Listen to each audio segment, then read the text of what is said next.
some of the risks that I guess I've taken in terms of my writing career is my last book, Free as a Bird. And when I wrote that, first I had a lot of trouble trying to decide what voice did I want to write it in first person or third person, and that took me a bit of time because I actually wrote in both styles just to get a feel of whether, and I settled on writing it from the third person. Now my character, the main character in the story, is a young girl who has Down syndrome, and when she was born, her mother rejected her, but her grandmother very lovingly took her in and raised her. But then her grandmother passed away.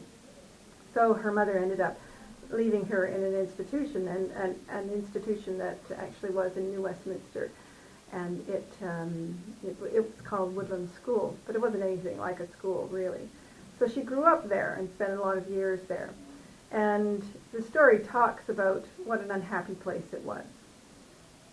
So I had to decide whether I was going to try and speak in her voice, in her vernacular, and so forth. And so the risk that I felt I was taking was I going to offend somebody, first of all?